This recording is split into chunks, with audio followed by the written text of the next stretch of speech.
we lost it all. Like we, at the time of going all in, and when we tell people we went all in, we took our kids out of private school. We had to give back our 2 cars that we had. We had to move house and downsize. If I say no to this, I've already lost 2 other people who were interested. Yeah. Because I've already turned them down saying someone else is coming. Is really difficult, and lots can go wrong. Like no shows, people not turning up, damaging your property. I remember Cardi, we were in the dining room, and she just screamed at me. She said, "You've got to go. You've got to go and get a job." And I just remember looking at her, and it was straight in the eye. I said, "I am not getting a job. I'm all in." So welcome back to the channel. Today I'm really excited to be joined by Marc from Sofalistic. Marc, we've worked together for a couple of years now, over a couple of years. Well, thanks for taking the time to Thank you for having me. come on. I know it's a particularly busy period for you, what with the upcoming holiday and all the changes in the business, which seem to be increasing at rapid speed, it seems. Yeah, you know it very So yeah, looking forward to spending a bit of time digging into the journey over the last crazy few years, and yeah, understanding a bit more about you, the backstory, and yeah, what you've got planned for Sofalistic. So should we start with a bit of backstory? Well, Yeah, let's do it. how'd you get here? So started 2023 was when it officially came about. I was previously contracting some clients up in London in sort of a UX design role. So designing products for banks, financial institutions. So that was my background, quite creative. And then unfortunately, or fortunately, the IR35 came in and that wiped out my whole consulting gig. I was kind of aware it was going to happen. It was always in the news, and it was getting more and more like this is going to be a problem. Yeah. My wife was kind of aware of it, and we talked about it. So she was like coming to the end of motherhood. I say end of motherhood, but where Early motherhood. early motherhood, not the end of motherhood. Early motherhood, and needed something to do, and was looking for something to do that she could enjoy and sort of take a new career for herself. So very oddly, she started going into Facebook Marketplace and Gumtree, and she noticed this abundance of sofas that were just on these platforms. And she was like, I just don't know why there's all these sofas. Like, and we're talking hundreds of thousands of sofas all the time, just landing on these platforms. We'll go into it later, but later we'll learn that, there's a lot of scams and there's a lot of problems. Yeah. So she was like, hey, I want to buy a sofa. At the time we had a really nice house. We were fortunate enough, we had a bar, had a pool table. I got home one day, the pool table had gone, and there was a sofa in this where the pool table. Fair trade. It didn't at the time. And she was like, I've just got this sofa. I was like, okay, great. She was like, I'm going to resell it. I want to see if I can resell this sofa. Sure enough, within an hour, it was gone. It was gone from the space. And she was like, okay, there's a demand here for sofas. And did she do anything to the sofa? Just clean it up? So she did we started to do a little bit of like cleaning with it, just to sort of present it better. Yeah. We obviously took better photos. And the other thing that we offered as part of that was a delivery process. So little old Carly was in a van. She was putting sofas in the van, driving down, delivering these sofas to customers. And I think, again, at that moment, it was the aha moment for us, which was when you have a product like a sofa or a bulky item, what is the one thing that customers suffer with most? And that was getting it into their homes or out of their home. Yeah. So I won't go too much more into that, otherwise I'll just talk for the rest of this podcast about everything. But so that's how it came about. That's how it started. And it really was just test it from the start. You just go and do it yourself. You almost were the business yourself 100% right at the start. Yeah. So when I realized she wasn't completely nuts, the IR35 said it was going to did happen. So I did lose all my contracting work. And it was at that point I decided to join Carly and see where and what this could be. So for people hearing about what Sofalistic is, can you explain exactly what it is and how it works? Yeah, so Sofalistic is a pre-loved sofa marketplace. You can list your sofa for free, you sell it. We have thousands of buyers hit our site and marketplace every month. What we do is, unlike Facebook Marketplace and Gumtree's, is we organize and arrange the whole collection and delivery. So we take all the stress out of the normal marketplace and other marketplaces, along with dispute handling and everything else. So all of those, well, pain points that you get when you're working with or using a Vinted or a Facebook marketplace, which was a lot uncovered. Yeah, until you've done it, I think, it's such a big problem. Like removing a bulky item from your house, trusting someone who you don't know to come to your house to do that as a private sale is really difficult, and lots can go wrong, like no shows, people not turning up, damaging your property, people, which we'll probably go into, people arriving in Honda Jazzes when, Yeah. you're never going to get a 4-seater in a Honda Jazz. Or one of the most awkward things is when someone turns up and they say they'll pay, say, 500 quid, and they turn up and then they look it up and down. And you see, oh, I know what's going on here. And they go, oh, I think that's worth about, 350. Yeah. And there's almost that pressure element, which nobody likes. Yeah. Nobody likes being on the receiving end of that. And I think, if there's any way that people can avoid having to do any part of that transaction face to face, then yeah. Yeah, 100%. And we, in our testing phase, when we spent a year on the road delivering and collecting sofas in a van to do our research, we spoke to thousands of customers. And, the most uncomfortable situation you can be in is when a customer A is right there haggling with you, because there's a number of things that our customers would always tell us that was going through their mind, which is, if I say no to this, I've already lost 2 other people who were interested. Yeah. Because I've already turned them down saying someone else is coming. So then you feel pressure to say yes. Yeah. And then you get the classic example is, I'll come back next week with a van to come and pick it up. And you're like, I need it gone now. Like, Because I'm moving out next week, or Yeah. I've got my other sofa arriving tomorrow and there's no room in the house for 2 sofas. Yeah. Which is a lot of people struggle with. Yeah. And I think from like, we're not talking parcel delivery either, right? So when we talk about removing something, it's not as easy as putting it in a letterbox and, getting it delivered. It's these are considered logistics. Like it's a challenge to move these things in and out and at a right time. Yeah.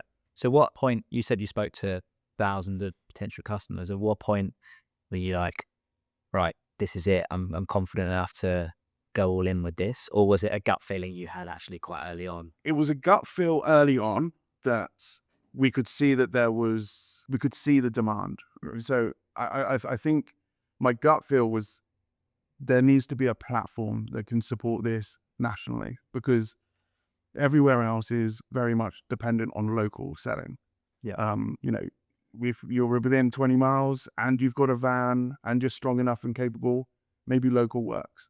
But for those who want the massive amounts of choice, for instance, that we've got on Sofalistic, this is national. So people can find sofas from Edinburgh and get it delivered to Devon.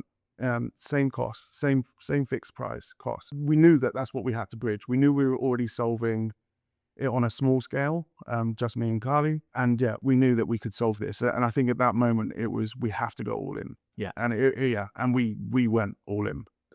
So what were those biggest pain points that customers kept coming back to? So trust and delivery, 2 things that really, in my opinion, makes this the £1 million business that it is, because people have to trust the process, and you have to have collection and delivery it just seamless into the platform. So what do you mean by trust? Trust that someone's going to turn up, trust that it's going to reach? Yeah, so that there's 2 things. So I think as a customer, they have to trust us as a brand to deliver and deliver what the values that we say that we're going to deliver against. So they have to trust the platform. They have to trust that they're going to get paid. They have to trust the process in which when somebody's bought it, they're not just going to send it back to them because they've had a change of mind. Yeah. So there's all these different, and then from a buyer side, there's trust, because a buyer needs to trust the fact that if something is wrong, that they feel supported. And this goes back to, this is not a stick it in a parcel, send it back. Because if it turns up and it stinks or it's ripped and it's not as described, you can't just put it back in an envelope and post it back and say, take it back. There's a whole process that has to be considered. And again, it's around logistics, and it's trust from a buyer to us, that we will handle that responsibly and we'll handle it quickly to get it out of that property if it's unsuitable. Yeah, so it's having that third party in place between the buyer and the seller, which just, it's not just trust, that it just makes the whole process much more seamless, yeah, or everyone across the market, I suppose. Definitely. Yeah. Okay, so I'd like to dive a little bit into like the early days, because obviously it's not just you, No. it's someone else very important in your life as well. Yeah. Yeah. So my wife, Carly, which I've obviously mentioned quite a few times, she is also the co-founder of Sofalistic. I think she would like to probably be called the founder because it is, and it was her doing. So, you know, she is the most incredible human. I think with her courage and the braveness to get out and do this. And bearing in mind, we're talking a woman who is lifting sofas all by herself, going into strangers' properties to remove sofas and carrying them by herself. Takes an incredibly strong woman. So, yeah, and Carly's Metaphorically and literally. yeah, absolutely. Yeah, it does. And yeah, I mean, you talk about the early days. Like I said, we were out on the road. We had obviously kids in school. You know, and you're racing around the clock. You're dropping them off. You're then picking up your hired van. You're then picking up all these sofas. You're then dropping them off back to, we had at the time a little warehouse that we would sort of then, once we got the items back, we would inspect and see, you know, what kind of condition things were arriving back into. Then you're picking up the kids from the school and you're picking them up often normally in the van, squishing them in the front with all the sofas at the back. They're coming to us, with us to drop all these sofas off. The kids are trying to help, and yeah, it's a crazy time. And Well, if kids are that age, it's just like an adventure, isn't it? If you don't know anything yeah, different. yeah, you're absolutely right. I think as a parent, you don't feel it at the time because you feel like this is not normal. They're used to daddy going Ronaldo. But yeah. In hindsight, it definitely wasn't normal. But yeah, they were used to daddy getting up at 5 o'clock, going to London, coming back, and you know, we had at the time we had a lot of money. We were fortunate with the job I was in, and yeah, we lost it all. Like we, at the time of going all in, and when we tell people we went all in, we went all in. We took our kids out of private school. We had to give back our 2 cars that we had. We had to move house and downsize. We relied on family and friends to help with rent. We relied on family and friends to put food in our fridge. Yeah, we. And do you think that going all in like making those financial sacrifices is what's helped you be successful? Because but it's almost like backing yourself into a corner a bit. So you're like, actually, this has to work. Yep. Whereas if you hadn't done that, maybe you think, well, this doesn't need to work because I've still got X, Y, and Z. 100%. And you hear it. You hear it with all the successful founders. They've always lost everything. They've always gone through that point and they know what it feels like. And actually, when you get to that point, the only people backing you, I believe, are yourself. Yes. You have to do this for yourself, for your family, and persistence. Like persistence is the biggest thing I've learned. If you just keep going, you will succeed and you will get anything that you want. You've got to be persistent. It's not always about luck. Luck helps sometimes, but persistence, just keep on going, keep on driving. And I remember it was Christmas Eve. We were still collecting sofas, and we were in the meantime, we were on marketplace apps and we were looking for Christmas presents for our kids. We were trying to find like any deal that we could find to make sure our kids had a great Christmas. Yeah. And it was at that point, I remember Cardi, we were in the dining room and she just screamed at me and she said, you've got to go and get a job.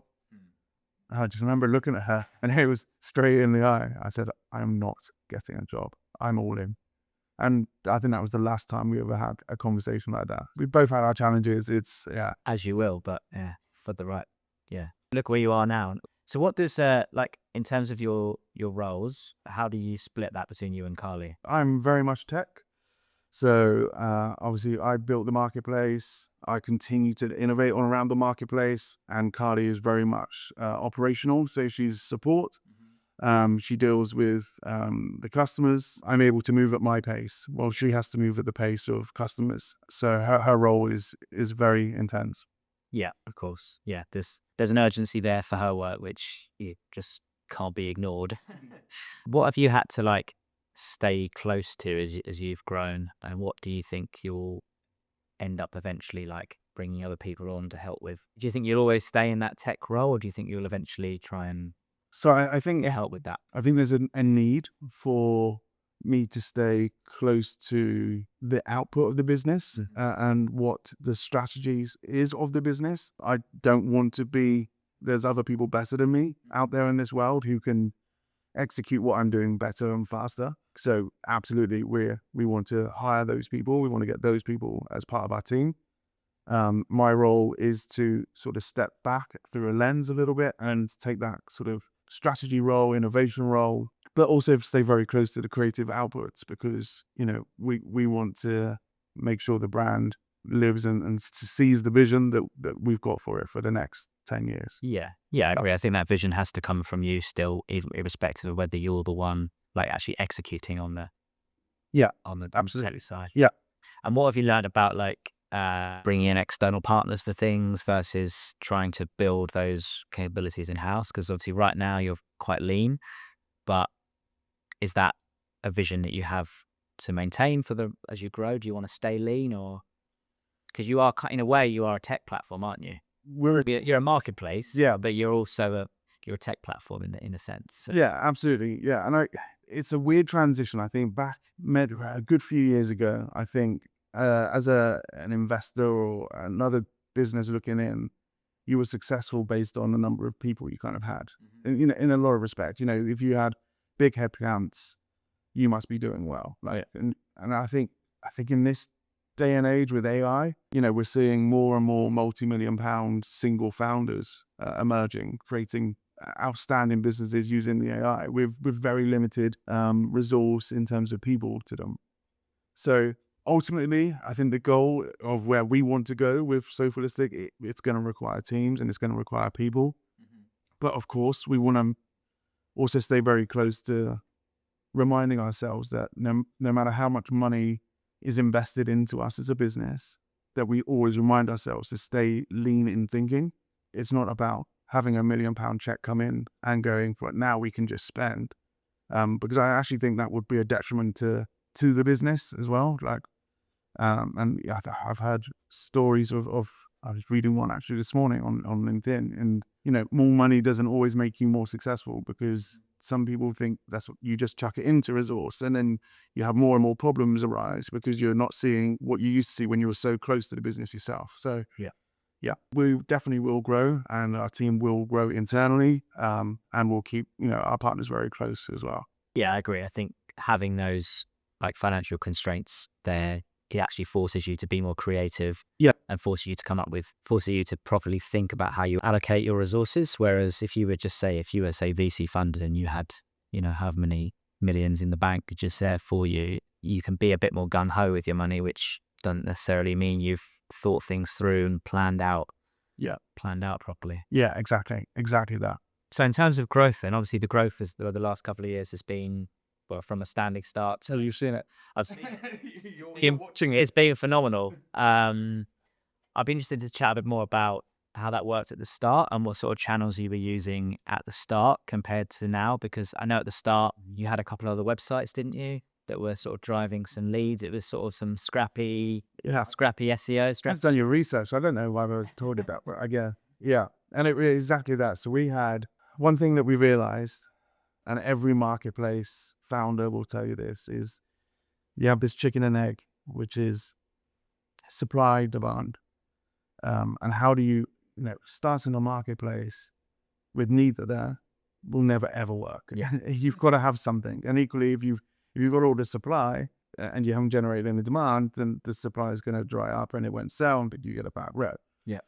So luckily, I was always into marketplaces. I've been into marketplaces for quite a while, and I was like, well, how are we gonna fix this? So actually, in our research phase, the one thing that we did is we very quickly bought WeBuySofas.co.uk, and this was purely marketing, and it just enabled people to basically submit all their sofas to us, and we were very quickly ranking number one for the term of like buy my sofa or sell my sofa. Became really quickly a apparent that actually we were the only ones in the market who were going to be doing that. Yeah. So we were fortunate. The timing was perfect for us. So we ranked really well. And then we got the huge amount of supply. And I actually, going back to your point earlier, that was also another validation point, because that was the first time that we were open nationally for our sellers. So we were able to see that actually all over the country, people needing to get rid of sofas. Yeah. Well, it's a massive indication of a problem that needs to be solved. Yeah. Everyone's listing there, and they're listing on your site, given at that point you had limited social proof, you had hardly any reviews, you were a brand new business. And yet people were choosing you over listing on Vinted or Facebook Marketplace or Gumtree or wherever. So clearly that was enough of a signal, wasn't it? Yeah, definitely. That was Yeah, definitely. And then when you started working with me, obviously you made the leap to turning on paid ads for the first time. How did that feel the first time that turned on? Oh God, that was scary.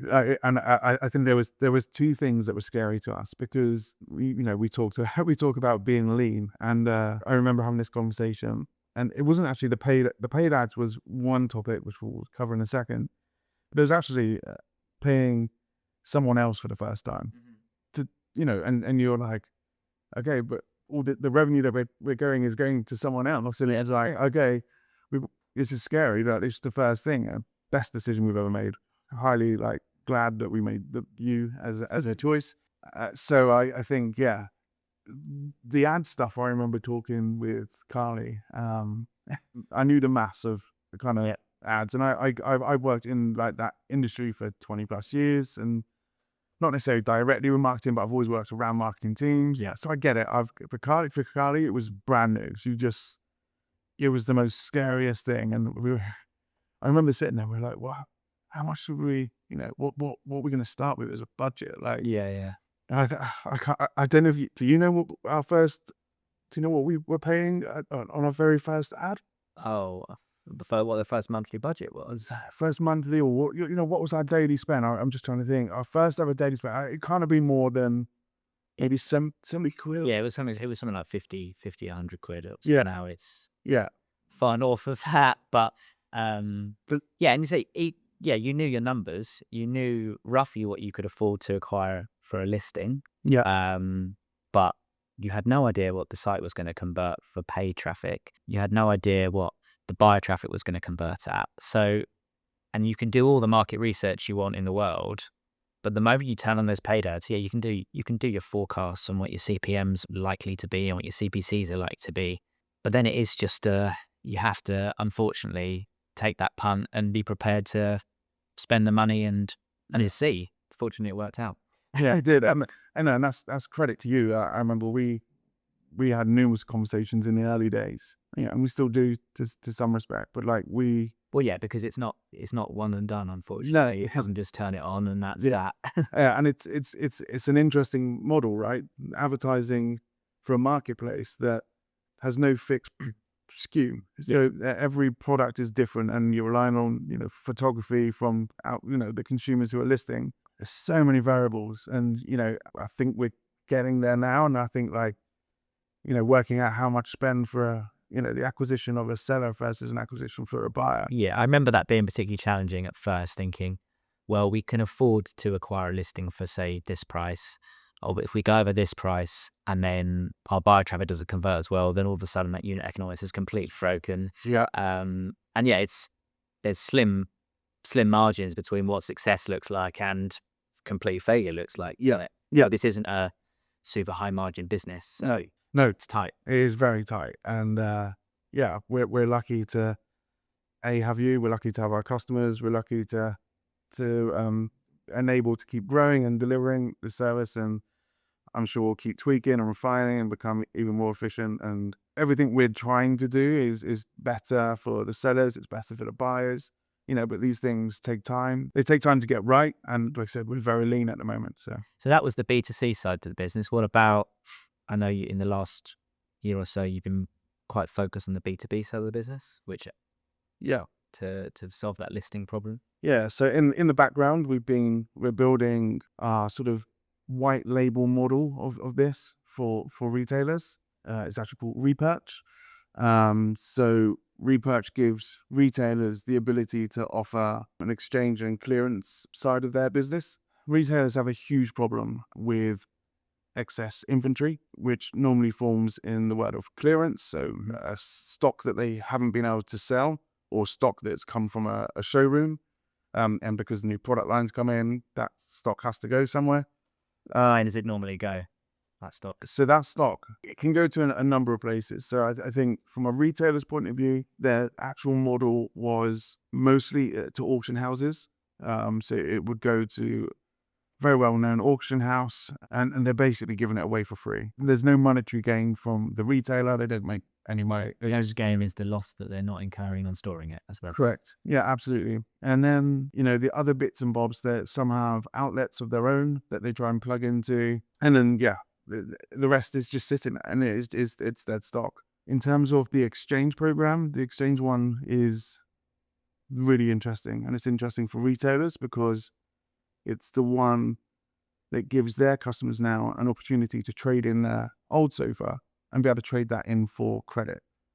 So as a retailer, I can promote behind the scenes, I can promote to my customers that, hey, list your sofa with us. And when it sells, us as a retailer will give you £500 to spend with us against your next purchase.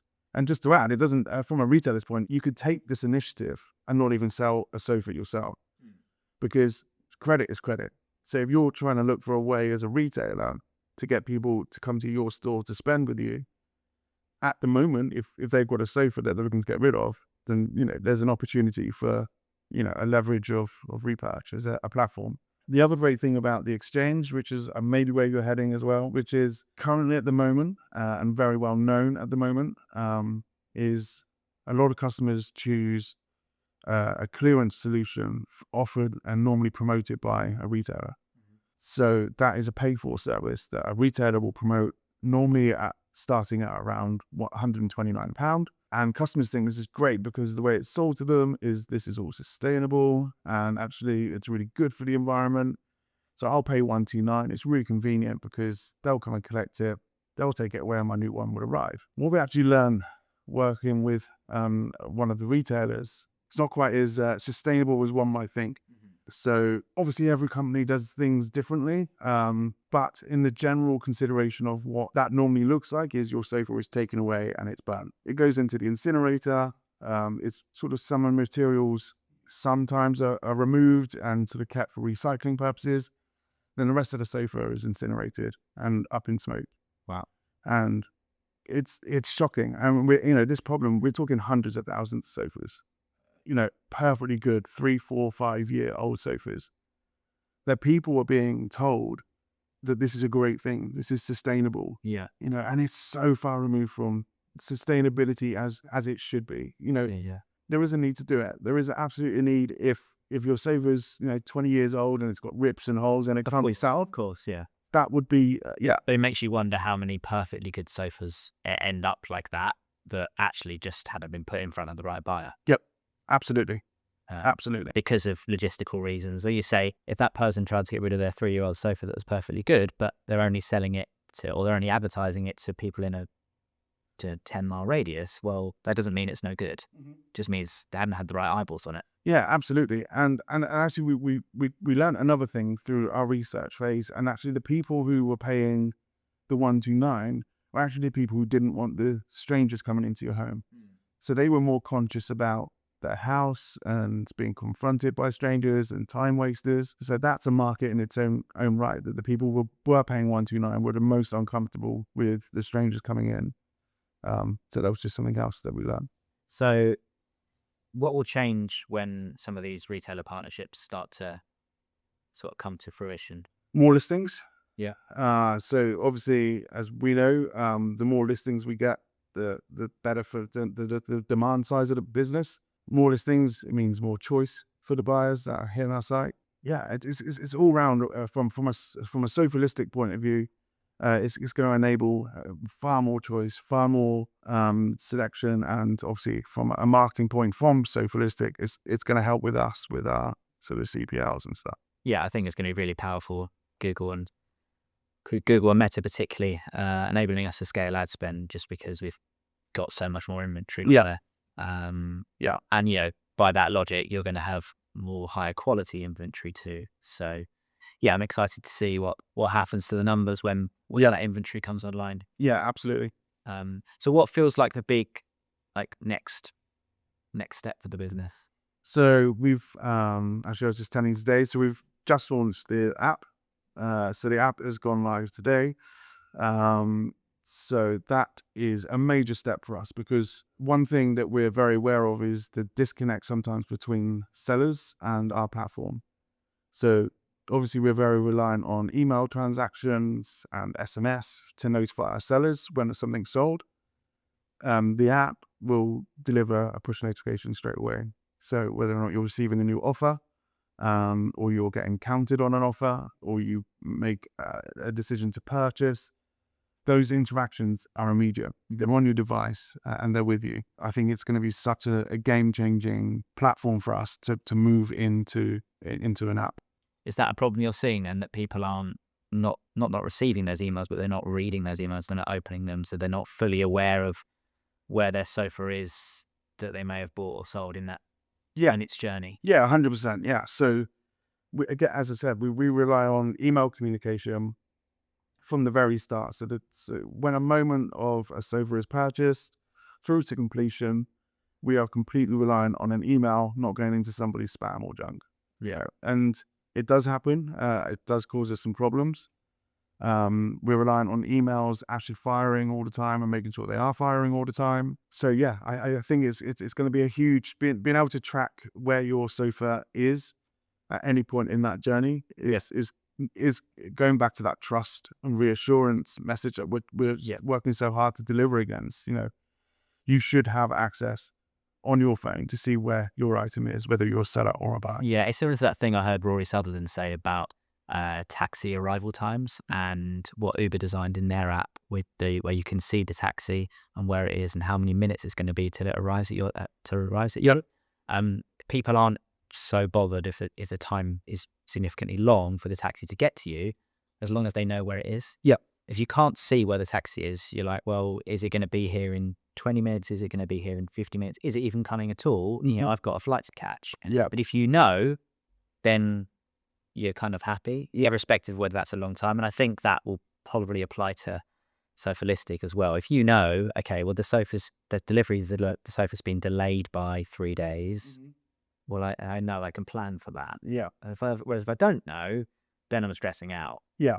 Yeah, absolutely. And it is. And it's about communication, transparency, and I think one thing that we want to do for our customers, seller and buyer, we're a very honest, small company. But, we get inundated with requests of exactly that. Where's my sofa, or has it left yet? And it doesn't matter in an email. If you say you'll hear from us within 5 days, we see it already within 3 days, customers will already want to know. Yeah. So if we can remove that friction for customers, we're going to have happier customers, we're going to have happier sellers. So you're going to have more referrals, drive better word of mouth. Yeah. All these fundamentals of a good business. We'll see, because it's gone live. So yeah, and look, the app has gone live. It's a V1. There's lots more that we can continue to do to improve it, and we will be continuing to improve it. And how will that be advertised to people? Will that be on site, or will that be okay? So So when you visit our site, you'll start seeing sort of a banner to download the app. We encourage users to do the app because it is going to give you that better experience. And yeah, we'll see how it goes. I'm pretty confident that will be pretty impactful. Yeah. So what do you think the next 12 months look like for Sofalistic then? So we've just launched the app. Mm-hmm. We've got retailer conversations happening in the background. What's the 12-month roadmap, and where do you see this business going? What I've learned since launching this is actually 12 months is a really short period of time. Mm-hmm. I think back in my old world, 12 months, 12 months is 12 months. Yeah. So 12 months actually isn't that long. So, I kind of like to, if I can answer it a different way, over the next 3 years, I think there's going to be some huge changes and improvements. Over the immediate next 12 months, we're going to continue to grow. Our team's going to get bigger. Our customer support is going to get bigger, to help answer more queries. Obviously, the app launch iterations and making that better. I think in the 12 months plus, we are looking at other categories. That would be something that we'd be keen to explore, to make essentially Sofalistic a marketplace for bulky items. Yeah, I suppose you're just looking at other ways to, well, broaden your reach now that you've done all the work on the infrastructure. Yeah. It'd be silly not to look at expanding into some slightly similar categories. Yeah, and if when you think purely from a marketing point, and even from a commercial point, like LTVs, right? So if we have the ability to be able to cross sell, it was the same for Vinted. I've heard this, I'm sure, off Vinted. If you like somebody's trousers on Vinted, you're probably gonna like their tops. Yeah. Or you're gonna like more of the trousers or coats and things like that. So it's the same thing is going to apply with furniture. If you like their sofa, you're probably going to like the coffee table that are also Oh trying. yeah, so you like their style. I mean, yeah, Vinted do offer that. I've had it in the last couple of weeks. I bought something, and then you get a notification from that person's store. I actually went to a wedding and bought a new tie secondhand tie for the wedding, and now I'm getting notifications on this guy's ties. Well, yeah, sells lots of nice ties, but I don't need another one. But yeah, I understand how it would work for the furniture. Yeah. It's just about taste, isn't it? Yes, absolutely. Style. Yeah. And I think from a marketing again point of view, like we've worked so hard to get the customer there. So once we've got them onto the marketplace, we want them to stay with us, and we want to be the only place you want to come if you're looking for secondhand bulky items. Cool. And what are you most like excited about right now from all of that? Because it's a lot.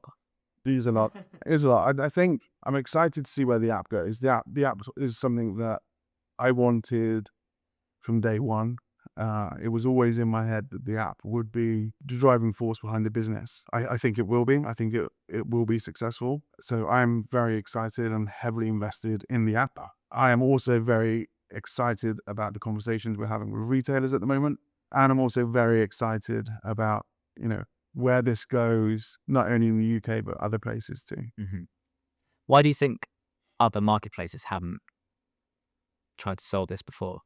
So I think they're trying to. I actually think they're trying to now. They hadn't, but there's other marketplaces are now offering you're able to self-book your logistics process. Now, yes, that all might seem good.